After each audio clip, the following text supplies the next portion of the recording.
Bienvenue aux lecteurs de La Dépêche et aux internautes pour suivre ce nouveau rendez-vous. Retour sur l'actu. Désormais, on vous propose ça sur la page YouTube de La Dépêche de Tahiti, également bien sûr sur son site internet. Un rendez-vous hebdomadaire, 30 minutes pour parler d'actualité avec un invité, avec à mes côtés Damien Grivois, le rédacteur en chef de la radio.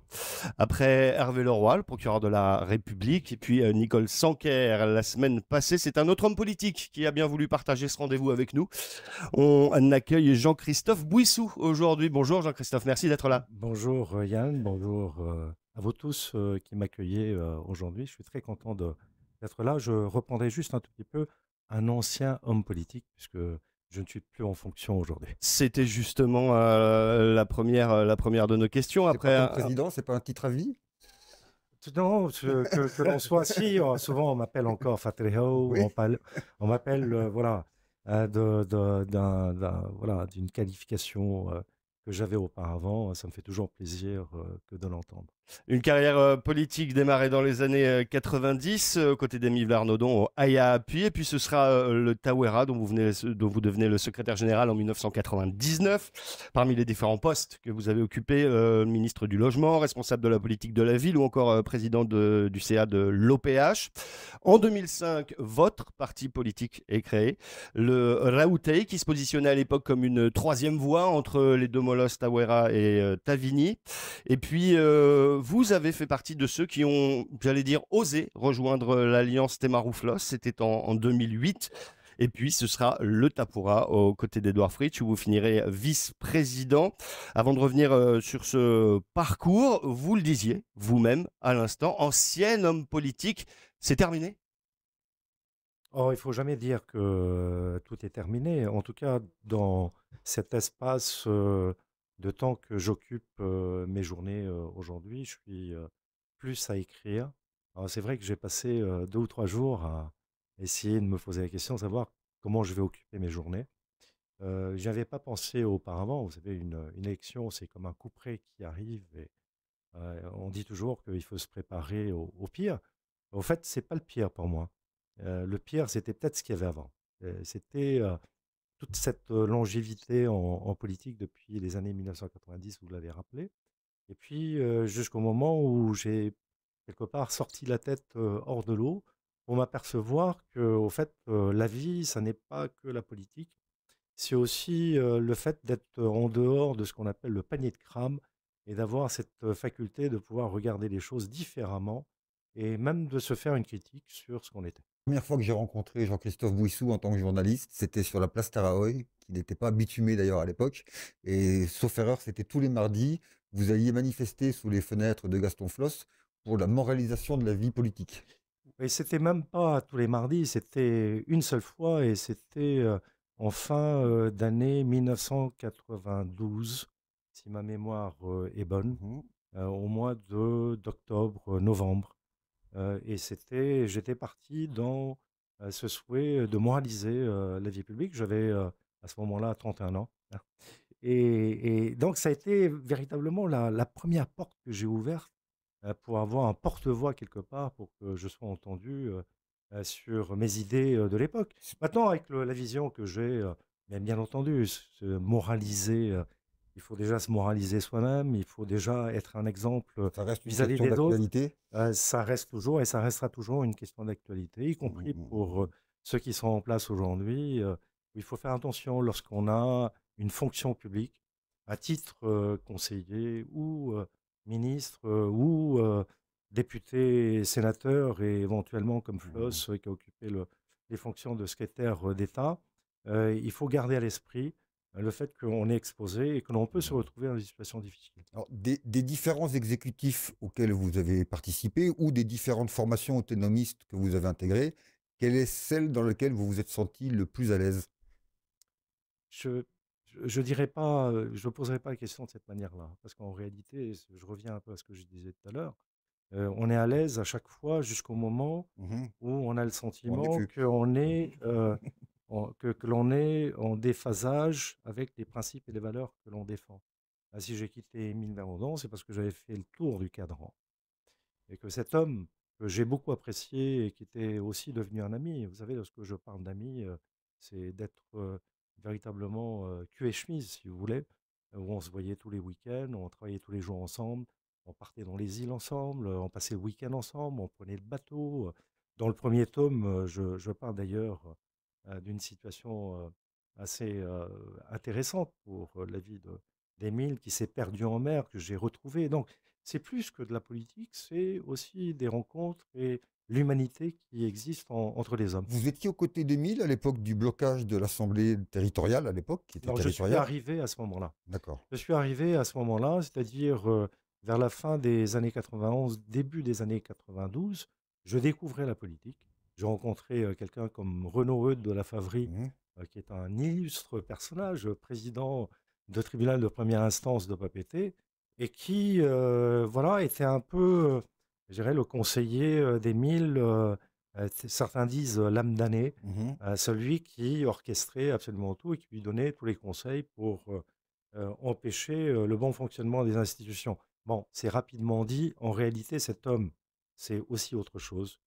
C'est aussi quelqu'un que je décris d'ailleurs dans le premier tome et qui est quelqu'un de très très intéressant. Mhm. Et donc, nous avons cherché à sortir Émile de l'Assemblée. J'ai beaucoup travaillé avec Michel Jo, qui était donc à l'époque le haut-commissaire, et d'autres hommes illustres du pays, Mhm. Albert Moux, qui était très très proche d'Émile Verondon, qui s'est rapproché d'Émile alors qu'il était proche aussi de Gaston Floss auparavant, et qui a beaucoup aidé au fait de sortir Émile de ce guêpier dans lequel il s'était mis. Alors là, on évoque une époque qui est très ancienne, hein, puisqu'il y a 30 ans en l'occurrence. Ce qui avait provoqué la colère d'Émile Vernaudon, c'était l'alliance entre le Tauera et le Hereaïa de Georges Juventin, qui s'était fait dans le dos du Hayahapi, soi-disant parce que Gaston Floss avait entendu dire qu'Émile préparait un sale coup contre le Tauera. Est-ce que cette alliance Tauera-Hereaïa n'a pas signé d'une certaine manière la mort du Hereaïa? Si. Au fait, on s'apercevra que tous les partis politiques qui sont rapprochés de Gaston Floss et du Tahuela Huilatila sont morts de leur mort naturelle. Mhm. C'est-à-dire que, vous savez, c'est comme les astres, hein, on tourne autour du Soleil, c'est pas le Soleil qui tourne autour de nous. Et donc, lorsqu'on se rapproche un peu trop du Soleil de Gaston Floss, on se brûle si on ne comprend pas le principe et le système dans lequel il évolue. Donc, c'est arrivé à Jean Juventin qui a été éliminé. Jean Juventin qui perd d'ailleurs un certain nombre de ses alliés. Je pense à Milweb, notamment, qui Mhm. a créé son parti politique à l'époque, le Aveyamo. Mhm. Et puis, avant ça, c'est aussi Alexandre Leontiev, Mhm. qui est parti, Bien qui a sûr. créé Santé Karama. Tirama, voilà, et qui a renversé d'ailleurs Gaston Mhm. Floss en 1988. Donc, Émile Verondon, lui, ce qu'il a quelque part tué politiquement, c'est son attitude. Mhm. C'est Son notre caractère ombrageux. séparation. Oui, c'est notre dissociation à un moment donné, Mhm. puisque en même temps que je rejoignais Gaston Floss, j'emportais avec moi tous les maires et tous les présidents de fédération qui existaient à l'époque dans ce parti politique. Et c'est d'ailleurs comme ça qu'Émile Verondon a disparu de la scène politique et notamment de l'Assemblée. Vous parlez de Gaston Floss, de qui vous avez été proche également, longtemps en carrière au Tauera, et vous le désignez à l'instant comme quelqu'un de qui il faut peut-être s'éloigner pour exister politiquement. L'occasion de revenir sur ces dernières élections, la défaite du Tapura, et pourtant l'alliance avec le Amuitaïa de Gaston Floss. Est-ce que c'était la dernière chance, une tentative? Est-ce que vous avez validé vraiment cet accord et cet accord, ce rapprochement entre les deux tours? Je reprendrai un tout petit peu le début de votre questionnement. Euh, Gaston Floss est quelqu'un qui a beaucoup compté dans ma carrière politique. Euh, j'ai traversé avec lui depuis les années 95, 96, 97. Je suis devenu délégué au développement des communes. Ensuite, il m'a pris au sein de son gouvernement. J'y suis resté jusqu'en 2005. Ensuite, on s'est séparés. J'ai créé mon parti. On s'est retrouvés en 2012 pour constituer une nouvelle liste qui a gagné aux élections de 2013. Il prend le gouvernement. Je reste à l'Assemblée Par choix à avec l'époque. oui, avec Édouard Fritsch, Mm. tout simplement pour laisser reprendre la manœuvre au niveau du pays. Édouard et moi sommes restés à l'Assemblée. Il était président de l'Assemblée. J'étais vice-président de l'Assemblée jusqu'au moment où Gaston Floss tombe.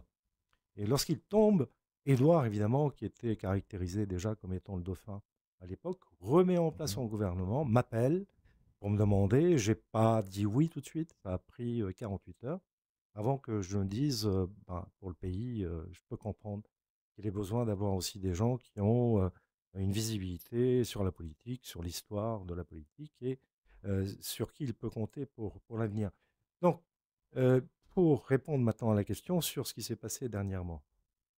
Vous savez, lorsqu'on est entre deux tours, le premier tour et le deuxième tour, et que l'on constate qu'on ne peut pas faire autrement que de se rapprocher pour essayer de gagner. C'est arithmétique. Voilà.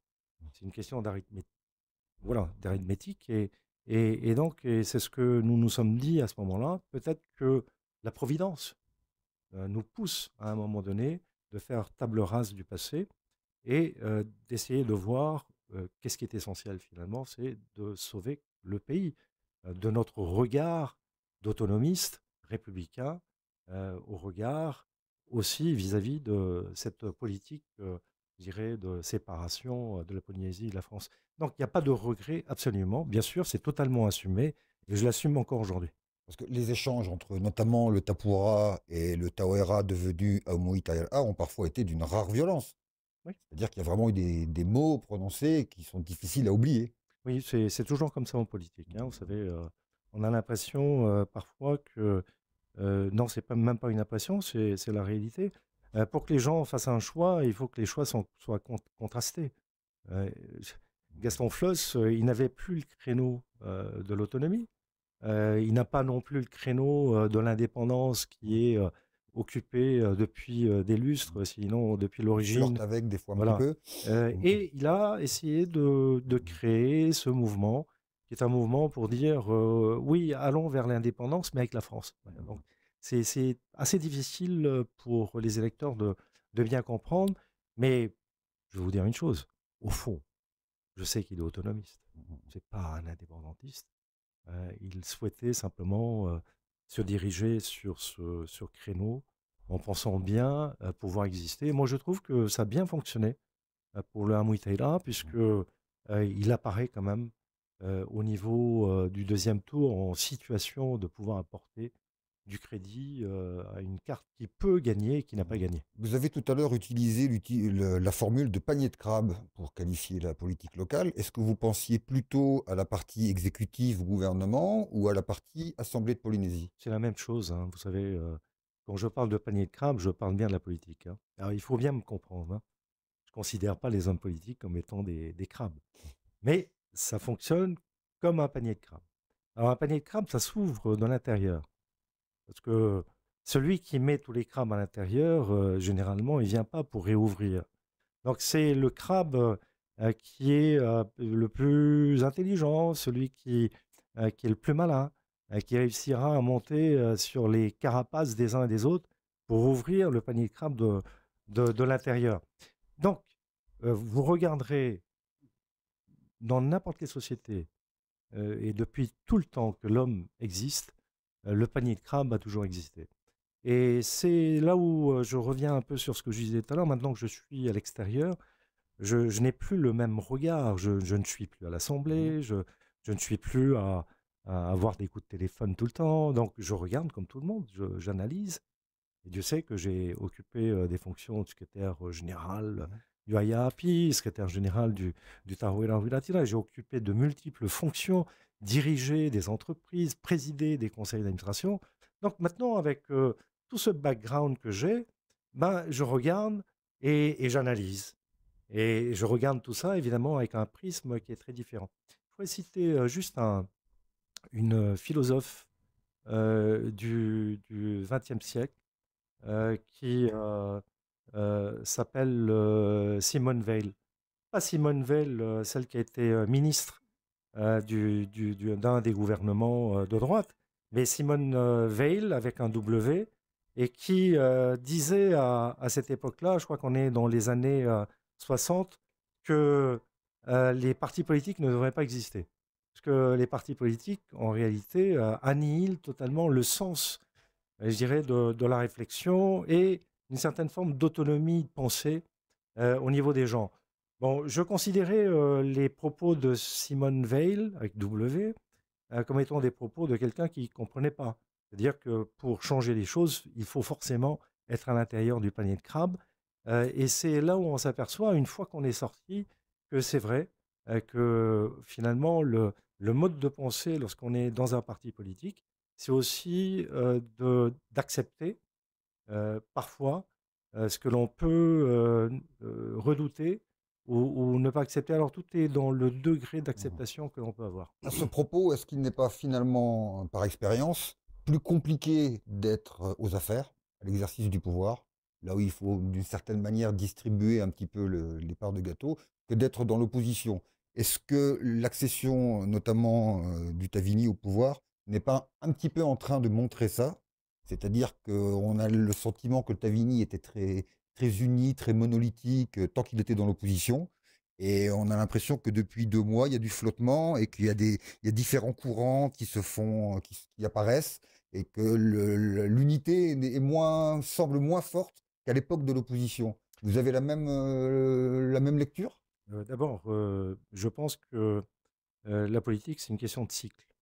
D'accord. On n'est jamais en politique pour 30 ans, 50 ans, ou alors c'est une société formée, je dirais, d'autocratie et d'hommes politiques autoritaristes. Donc, nous sommes dans une démocratie. À un moment donné, les gens ont envie de changer, pour une raison ou pour une autre, hein. Et sur n'importe quelle excuse qui peut exister. Si c'est pas le mariage, ça va être autre chose. Mais lorsqu'on a envie de changer, eh ben, les électeurs effectuent ce changement. En fait, la politique, c'est aussi la culture de la politique et de ceux qui souhaitent diriger. Nous, au Tahuera Wilatira, à l'époque, c'est une culture politique de direction. C'est pas une culture politique de faire de l'opposition. On ne se complaît pas dans Non. l'opposition à être à l'Assemblée, à simplement rédiger des brûlots pour attaquer ceux qui sont en face Non. sur le strapontin. Non, donc la politique, pour nous, et pour moi en tout cas, dans toute cette période-là, pour ceux qui y sont encore aujourd'hui, je parle d'Édouard, je parle du Tapolo, c'est d'exercer le pouvoir. C'est de pouvoir mettre en application un programme. Ceux qui arrivent un peu par le hasard, mais il n'y a pas de hasard.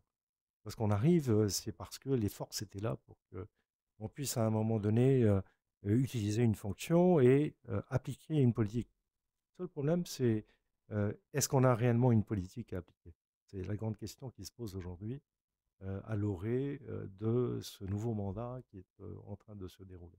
Pour rester quelques instants sur cette défaite du Tapura, on a l'impression qu'il y a eu quelques anicroches justement les dernières années. Alors vous avez prononcé le mot mariage, je suis obligé de revenir sur le mariage de Théali Alpha que vous avez remplacé en tant que vice-président. Cette gestion du Covid, cette manière dont la population a peut-être eu l'impression que quelque part le Tapura se mettait un peu au-dessus des lois. Je pense par exemple à l'interdiction de visite à l'hôpital et Edouard Fritsch qui va quand même voir quelqu'un de sa famille. Je pense par exemple à ce mariage interdit, en tout cas pas avec des groupes de musique qui jouent et on voit Michel Buyard et Edouard Fritsch jouer de la musique ce jour-là. On pense à l'obligation vaccinale qui n'était pas respectée par le propre président de l'Assemblée de Polynésie, Gaston Tangsang. Et on a l'impression qu'à cette époque-là, en tout cas c'est le ressenti que j'ai eu moi personnellement, que vous étiez à cette époque un petit peu au-dessus de la mêlée, de ne pas trop rentrer justement dans ces débats. Avec le recul, est-ce que tous ces petits faits expliquent la défaite en dehors d'un programme politique, par Si, exemple? si, je pense, oui. Édouard Fritsch le reconnaît, tout le monde le reconnaît. Oui, oui, effectivement, tout cela, s'est accumulé et a fortifié quelque part le sentiment dans la population qu'on était un peu hors sol au regard de la situation. Mais si l'on reprend vraiment événement par événement, on peut expliquer les choses. Mais j'ai pas envie de le faire. Enfin, c'est se m'étaler Vous auriez pu jouer de la sur guitare aux qui côtés de est. Harfitch ce Bah, jour-là? d'abord, j'étais sur place, y compris Mouetaï Broderson et bien d'autres. Bon, certains sont excusés après d'y avoir été. Non, pas moi, je m'excuse pas. Je m'excuse pas parce que d'abord, première chose, c'est un mariage qui s'est tenu conformément à ce qui avait été mis dans l'arrêté du haut-commissaire. Il y avait 300 personnes, il n'y en avait pas 500. La deuxième chose, le restaurant était privatisé. Troisième chose, il y avait 6 personnes par table. Une seule chose a pu choquer les gens, c'était le groupe. Et Michel Buyard qui prend donc le micro et Édouard, mais il y avait personne qui dansait, donc c'était pas un bal si vous voulez. Donc l'amiral était là, enfin il y a plein de gens qui étaient là. Donc c'est toute la communication. On s'est fait piéger dans une communication qui a été très très forte, suivie par des dizaines de milliers de gens qui ont considéré que nous avons transgressé les règles. Bon, je peux dire que Il y avait des quelque mariages part, qui avaient été interdits le week-end d'avant, par exemple, qui ont été d'accord. même stoppés. Oui, mais reprenez, Mm. j'ai bien dit qu'il y avait 300 personnes, Oui, non pas oui. 500, qu'il y avait 6 personnes par table. Donc, on a bien fait en sorte, enfin, je Si parle tout de avait Tel été Alpha. respecté, il n'y aurait pas eu de condamnation. Il y a eu des condamnations sur l'affaire du Oui, mariage. parce que, oui, c'est parce qu'il y avait un orchestre qui était sur place, mais enfin, je crois que c'était une condamnation aussi de principe qui était reconnue par Tel Alpha et lui-même, puisque c'est lui qui organisait. Mais simplement pour ramener, pour les journalistes qui souhaitent plonger à l'intérieur de l'arrêté du haut-commissaire à l'époque, vous vous rendrez compte que sur beaucoup d'items, ça a été effectivement respecté. Alors, La deuxième chose, et ça c'est important sur la question qui est posée par Yann, euh, lorsqu'on est un président, un homme politique, on ne fait pas ses choix et on ne prend pas ses décisions simplement au regard de l'intérêt personnel que j'ai à décider de me démettre de telle ou telle personne. Parce qu'on a un cœur. Tali Alpha est un garçon qu'on aime beaucoup. Le maire de Bora est un garçon qu'on apprécie. Ils sont des piliers du parti. Et je crois que Edouard Fritsch a fait un choix du cœur. Il, pas un il le choix sait. arithmétique. Ça, non, c'est comme le 1% CPS. Ouais, il a fait le choix de sauver les comptes de la CPS malgré Mhm. l'approche des élections législatives et des élections territoriales. Il aurait pu ne pas le faire. Bon, et c'est donc pareil. Son choix, c'était simplement de garantir ceux qui ont été fidèles auprès de lui, au risque, effectivement, de perdre les élections, et on On peut les a avoir une perdues. autre lecture et se dire Gaston Tong-Sang, c'est 3500 voix aux îles Soulevent. Théari Alpha, c'est à peu près le même nombre de voix du côté de Teva-Utah. Ça peut aussi être une logique arithmétique plus qu'une logique du cœur. Non, je vous le dis, bon, je vous le dis de l'intérieur. Hein. Les relations entre les hommes vont bien au-delà que dis-moi combien tu pèses.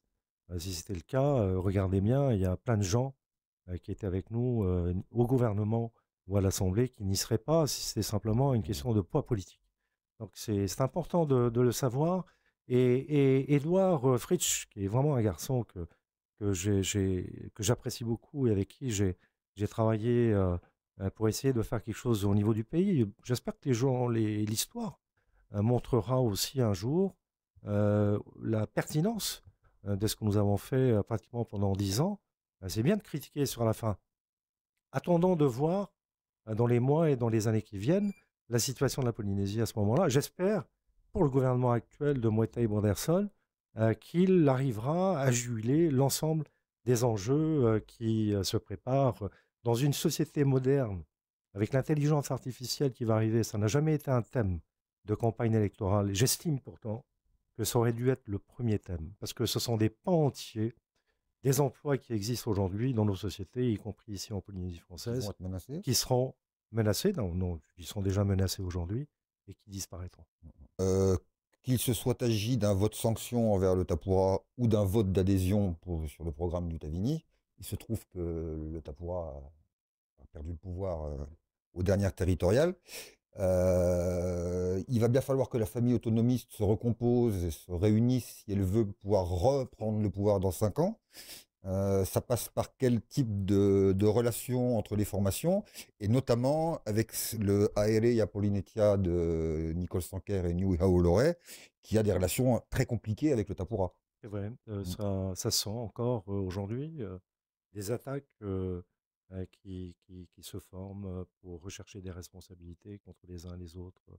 Très franchement, moi-même, qui participait au financement de partis politiques. Je ne suis pas en train de courir après le restant des financements. J'estime que ce que j'ai donné, c'est pour aider le parti. Et Édouard Fritsch saura bien mettre à profit la contribution des uns des autres. Je ne crois pas qu'il y ait eu d'autres interventions de ce type au niveau du conseil politique ou de ceux qui ont été candidats sur les listes. Mais pour répondre à la question, je crois qu'à un moment donné, au fait, les positionnements politiques de nos partis, y compris les partis autonomistes, c'est en fonction aussi de l'appel de la population. C'est-à-dire que tant que la population n'est pas prête à essayer d'insuffler un nouveau souffle, je dirais, de changement à nouveau, on verra ce type d'attitude. C'est une attitude qui est de dire, bah, finalement, nous sommes les seuls à détenir la vérité, les autres n'ont rien compris. Donc notre jeu politique, c'est notre créneau, hein. Nous sommes autonomistes, bon, malgré le fait qu'on ait permis aux indépendantistes d'arriver au pouvoir, il faut quand même le dire. Bon. Après, que la population ait voulu mettre dehors Édouard Fritsch avec le Tapura Wiratira, ça c'est voilà, c'est une expression intellectuelle provenant de gens d'un parti politique et on peut le comprendre. Édouard Fritsch est sur un créneau et à son Tapura Wiratira. Il a 56 000 électeurs derrière lui. Ces électeurs sont toujours là. C'est parce que moi, je ne suis pas dans le panier de crabe que je ne suis pas ce qui se passe à l'heure actuelle. Ce qui fera la réussite de ce gouvernement, c'est d'arriver à passer d'une logique et d'une culture d'opposition à une culture de gouvernement. S'ils y arrivent, alors à ce moment-là, on verra un certain nombre de choses se faire. S'ils n'y arrivent pas, pour de multiples raisons, alors Édouard Fritsch, il a tout à gagner de rester sur son créneau, comme il le fait à l'Assemblée, il s'exprimait. J'ai trouvé que, j'ai regardé cette partie où il s'exprimait pour poser des questions. Il faudrait qu'au niveau du gouvernement, on ne considère pas les conseillers à l'Assemblée qui posent des questions comme étant des gens qui viennent et qui sont des gens revanchards. Moi, lorsque j'étais au gouvernement, je répondais aux questions de manière technique. Lorsqu'on est ministre, on n'est pas là, on n'est pas chef de parti. On ne vient pas dire à quelqu'un, un minuscule, ou on ne vient pas dire un président déchu. Ça ne se fait pas. Vous voyez, c'est choquant. Enfin, pour moi, je le dis. Ça va dans les deux sens. Oui, mais d'accord, mais enfin, l'opposition n'a jamais traité quelqu'un du gouvernement, ni le président, ni les ministres, de ministricule, par exemple. Bon. Donc, ce sont des codes qu'il faut quand même garder en termes de respect. Et même si les questions affluent au niveau du gouvernement et qu'il est difficile de pouvoir répondre, parce que lorsqu'on se ramasse une centaine de questions d'un coup, on ne sait plus par quoi commencer. C'est peut-être un peu ce qui s'est passé. Dans les années 90, c'était bien pire. Il faut dire qu'il y avait aussi une multiplicité de formations à l'Assemblée. Je me rappelle du Tavini qui venait avec du sparadrap sur la bouche pour expliquer qu'il était bâillonné. Je voulais vous poser une question sur je peux intervenir là-dessus? Oui. Non, c'est assez intéressant ce que vous dites. Parce que, puisque je suis plongé dans mes mémoires, Gaston Floss avait cet art de la politique, hein, la science politique. Pas la science à l'école, mais la science sur le terrain. Et lorsqu'on venait le matin, par exemple, l'ouverture d'une séance de l'Assemblée, il me disait ne dis rien là, laisse-moi intervenir. Et il va intervenir et il va taper très fort pour pousser Oscar Temaru à sortir de ses gonds. Tellement sortir de ses gonds jusqu'à un moment, Oscar Temaru va demander à tout le monde de sortir. Bien, ça nous prendra une demi-heure pour traiter l'ordre du jour, parce que nous avons autre chose à faire que de venir simplement écouter des critiques formulées et qui ne servent à rien. Vous voyez, c'est aussi la réalité de ce que j'ai vécu en termes de politique dans les années 90. Alors l'émission passe vite, très très vite. Jean-Christophe Bouissou, on voulait vous interroger sur plein de sujets, on n'aura pas le temps de tout traiter. On reviendra dans quelques instants avec Damien sur la manière peut-être dont vous jugez l'ambiance de l'Assemblée aujourd'hui et les premiers temps de l'équipe Brotherson. Sur ce gouvernement, l'arrivée de Moetai Brotherson et puis les législatives il y a quelques mois auparavant, on a l'impression que le Tavini a à marquer des points de par le renouvellement de sa classe politique, avec aujourd'hui un gouvernement qui doit avoir la moyenne d'âge la plus faible qu'on ait connue ces dernières années. Est-ce que le Tapura ne gagnerait pas à aller justement dans le voie de cet renouvellement des élus? Oui, oui, je pense que c'est une voie à suivre. C'est d'ailleurs ce que Gaston Floss a réussi à faire avec nous. Parce que nous étions, nous, les jeunes Des de bébés cette flosses. époque-là. C'est Nicole Bouteau, Nicole Sanquer, enfin, toute cette panoplie de femmes et d'hommes politiques proviennent de cette école du Tarouéla. Bien sûr, je crois que c'est ce que Édouard Fritsch fera. Hein. Il a le temps. Hein, il a 5 ans devant lui.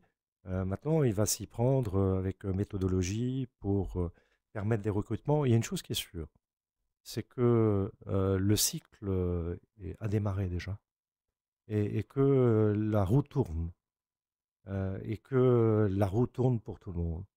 Donc, ce qu'il faut, c'est bien préparer l'avenir et utiliser tout ce temps, consacrer ce temps à, je dirais, former les jeunes au niveau de la politique. Je n'ai jamais vu la constitution d'un gouvernement en disant, tiens, on prend un tel, un tel, un tel, des gens qu'on n'a jamais vus en politique. Ce n'est pas une critique que je fais, mais on le voit bien aujourd'hui. Il manque une certaine expérience de la politique. Maintenant, ils peuvent nous étonner. Alors, vous posiez la question au niveau de Moitaï Broderson. D'abord, première chose, j'ai eu l'occasion de le dire, le soir même des élections, j'espère qu'il réussira. J'espère pour le pays qu'il va réussir. Quoi? Alors, ça, c'est la grande question. Alors, quand moi je dis réussir, c'est quoi? C'est que l'économie fonctionne bien, c'est que sur le plan social, ben, les gens continuent à avoir leur minima, c'est que les logements continuent à être construits, voilà, c'est que le tourisme continue à se développer, l'aquaculture. Pour moi, l'aquaculture, c'est le domaine de prédilection d'avenir. Donc, mais on ne connaît pas le détail Mais de sa politique. précisément, la roue a tourné. Précisément, c'est une formation indépendantiste qui a accédé au pouvoir. Et jusqu'à présent, Édouard Fritsch répondait à l'ONU, il n'y a pas motif à faire un référendum d'autodétermination, puisque les Polynésiens, aux élections territoriales, ont toujours donné leur confiance à des formations autonomistes. Ça, pour le coup, c'est un argument qui ne tient plus. Est-ce que la position du Tapura ou des ex-Tapura évolue sur la question de l'organisation d'un référendum? Est-ce que maintenant, ça n'a pas finalement une pertinence qui n'existait pas avant? Ouais, c'est assez marrant comme question que vous posez, Damien, parce que c'est pas nous qui disions pendant les élections que notre projet n'était pas l'indépendance du pays et que ça peut attendre dans 10 ans. Qui c'est qui l'a dit ça? Oui, c'est Moetai Bon. Broderson, bien sûr. C'est quoi cette histoire d'aller demander à l'ONU aujourd'hui un référendum? Quelle est la... Ah oui, il connaît le temps de mise en place. On a vu Non, comment non, ça mais s'est passé en non, mais Nouvelle-Calédonie. d'accord, qu'on discute au niveau de l'ONU sur la position, je dirais, aujourd'hui institutionnelle de la Polynésie, oui, très clairement, ils ont plus d'arguments à mettre en avant pour dire que, regardez, il y a une évolution. Mais là où il faut être honnête vis-à-vis de la population et de soi-même, c'est il n'a pas, Moetai, mis en avant cette volonté absolue d'un référendum d'autodétermination. Alors, parlons clairement. De quel référendum on parle? De demander aux Polynésiens s'ils veulent un nouveau référendum dans 5 ans ou dans 10 ans. Ce n'est pas le même référendum. Si c'est pour demander aux Polynésiens si vous voulez accéder à l'indépendance, ça, c'est le référendum qu'ils n'avaient pas proposé pendant leur campagne électorale. Et c'est là où il faut faire attention sur la frontière qu'on ne doit pas dépasser. Jean-Christophe Bouissou, merci d'avoir été avec nous pour cette émission. C'est passé très très vite. Je voulais moi vous interroger sur un sujet qui, je le sais, vous tient à cœur et que vous n'avez peut-être pas eu l'occasion de fouiller ou de mettre vraiment en avant durant votre carrière, c'est la protection de l'environnement, notamment le phénomène de la montée des eaux. Est-ce que le fait que vous ayez du temps aujourd'hui, de par le milieu associatif ou autre, vous pourriez vous investir un peu plus dans ces causes? Je m'investis dans toutes les causes. Lorsque vous dites, par exemple, que j'ai pas eu le temps de m'intéresser sur ces questions climatiques, je suis à Ah, vous l'origine. avez eu d'autres priorités, j'ai Non, non, l'impression. mais lorsque j'étais ministre de l'Aménagement, j'ai mis en place les plans de prévention des risques naturels. Le dossier AREA, dans les années 1998-99, c'est moi qui les ai portés, en tout cas en 2001 lorsque je suis devenu... Un projet d'éco-ville aussi, je me souviens. Oui, Ouais. oui, mais vous savez, avec la montée des eaux, il faudra bien y penser un jour, non? Avoir des villes flottantes, hein, même si certains peuvent contester, mais c'est toujours comme ça. Moi, j'ai toujours une vision un peu d'avance sur les gens. J'ai parlé d'éco-villes, je veux dire de villes, d'îles flottantes, etc. Je me suis rendu même à San Francisco pour en discuter avec des firmes comme Intel et comme d'autres universités sur place. Enfin, tout ça pour dire qu'il ne faut pas enlever toutes les possibilités de réflexion. Pourquoi est-ce qu'on s'interdirait de réfléchir sur ces questions lorsqu'on voit que certains motus, certains atolls sont en train de disparaître? Bien au contraire, il faut se projeter dans l'avenir, c'est comme l'intelligence artificielle. On retrouvera Jean-Christophe Bouissou dans les prochaines joutes politiques où il y a vraiment un vrai recul vis-à-vis de la vie Je prends politique. plaisir aujourd'hui à, vous voyez, avoir cette liberté de parole que j'ai. Je suis plus en politique, j'ai toujours mes amis, je discute avec tout le monde, je discute même avec Mouettei, il y a aucun problème là-dessus. Les gens qui ont envie peut-être de m'interroger un tout petit peu sur certaines choses sont les bienvenus. Je ferme aucune porte. Donc je regarde tout ça. Ce que je souhaiterais, c'est que l'on forme les jeunes en politique. Voilà. Et si on a besoin de moi à un moment donné, que ce soit à l'université, que ce soit dans d'autres... J'attends mon premier tome. Vous voyez, mon tome, il est terminé, je l'ai écrit. Je suis sur le deuxième tome. Le premier tome fait 400 pages, c'est un peu lourd, mais c'est plein d'enseignements à l'intérieur en termes de sciences politiques. Et je serais très heureux, par exemple, de rencontrer des étudiants à l'université ou d'autres structures intellectuelles pour parler de certaines choses, y compris de philosophie, parce que faut pas croire que les hommes politiques ne sont pas dotés d'une certaine forme de philosophie et Une de sorte de connaissances Lao Tse de la philosophiques. politique locale. Sun Tzu, par exemple, en matière de l'art de la guerre, par exemple, comment on peut vider un parti politique, vous avez tout ça dans...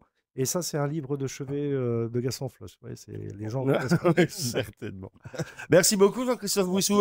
Ce premier tome, on sait quand ça va sortir. On peut citer l'éditeur si vous voulez, avec plaisir. J'attends Ah, le c'est retour bon. de l'éditeur qui est en Très train de bien. lire. Merci beaucoup, Jean-Christophe Bouissou, d'avoir été avec Merci, nous. Yann. Retour Merci, sur Damien. l'actu. C'est désormais toutes les semaines sur le site de La Dépêche de Tahiti et sur la page YouTube de La Dépêche. Merci, Damien. Ah, ben, on se Merci, retrouve Yann. la semaine prochaine.